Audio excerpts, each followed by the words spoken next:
মা দাঁড়াও তো, তো এই ঠিকানাটা একটু বলা যায় কিনা? এই ঠিকানাটা হ্যাঁ সামনে। আপনি এক কাজ করেন, এই রাস্তা ধরে ওই সামনের দিকে যাবেন, গিয়ে দেখবেন একটা মোড় আছে, তারপর একটা মসজিদ আছে, ঠিক আছে? মসজিদের ওই পারেই বাড়িটা। আচ্ছা ধন্যবাদ মা। আচ্ছা ঠিক আছে, ঠিক আছে। আরে কে বলো তো আমি কে? আরে ছাড়ো, কোথাকার, হ্যাঁ? রাস্তাঘাটে মেয়ে দেখলে এসে জড়া ধরতে ইচ্ছা করে, চোখ ধরতে ইচ্ছা করে, তাই না? বেয়াদব! না আসলে মনে করছিলাম যে আপনি আমার ফ্রেন্ড। এই কিসে মনে করছেন আপনি আমার ফ্রেন্ড নাকি? যান এখান থেকে। ওর ফাজলামি করার জায়গা পান না, তাই না? যত সব কোত্থেকে যা আসে একদম উজবুকের দল। যান এখান থেকে, যান। আচ্ছা ঠিক আছে।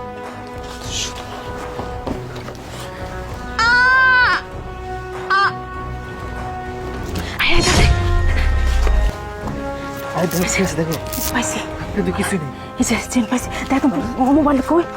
দেখো দেখো কি ব্যাপার? ফোন কই নাই। কি? আরে ভাই আপনি কি? হ্যাঁ এগুলো কি মনে করছিস? এই বিজনেস কতদিন ধরে? আরে কি কি কি কি আপা ওঠেন তো। কি কি হচ্ছেটা কি এগুলা, হ্যাঁ? কি অজ্ঞান অজ্ঞান অজ্ঞান? হ্যাঁ অজ্ঞান, হ্যাঁ? আরে ম্যাডাম শুনুন, আমি যেটা বলি সেটা মনোযোগ দিয়ে শুনুন। একটু আগে একটা মেয়ে আসছিল না আপনাকে ঠিকানা দিতে, কিন্তু ওই মেয়েটা আপনাকে অজ্ঞান করতে চায়। সেই জন্য আপনার সিটে একটা পিন লাগিয়ে গেছে। আপনি শুধু অভিনয় করে যান। আমি আপনার চোখটা ছেড়ে দিলে আপনি উল্টে ওঠে আমাকে একটা থাপ্পড় দিবেন, আর আমি পিলটা খুলে নিয়ে যাচ্ছি। বুঝতে পারছেন? তাহলে আপনি শুধু অজ্ঞান হন, নাটকটা করুন, কেমন? বেয়াদব কোথাকার!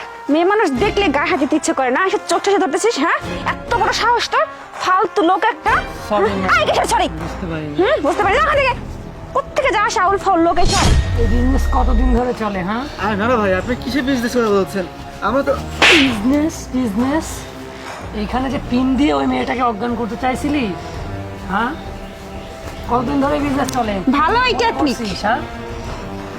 ভাই দেখেন, বেশি দিন না, আমরা তো কিছুদিন ধরে। আমরা তো এই কাজ করি না, আমরা তো ভালো ভালো মতন কাজ করে খাই। ভালো মতো কাজ করে খাস। আচ্ছা এই পিনের মধ্যে কতটুকু ঔষধ দিলে একটা মানুষ অজ্ঞান হয়ে যেতে পারে সাথে সাথে, সেটা কই থেকে শিখছিস বল? স্যার ওইটা শিখছি স্যার। স্যার উনি একজন ডাক্তার ছিল। এরা হ্যাঁ? এ ডাক্তার ফাইজলামো করার জায়গা পাস না। ডাক্তার এই ব্যবসা করে। ডাক্তার মানে না, আমি না পিটাই। সামনে এই যে পুলিশ স্টেশন আছে, ঠিক আছে, ওরে আপনি ধরেন, এটা আমি ধরছি। স্যার এইবারের মতো মাফ করে দেন, আর কোনোদিন আমরা করে দেন, হ্যাঁ? আমি যদি এই মেয়েটাকে আজকে রক্ষা না করতাম, ওর যে আজকে কি ক্ষতি হতো ও নিজেও জানে না। চল চল চল দেখাবো সিটারি করার।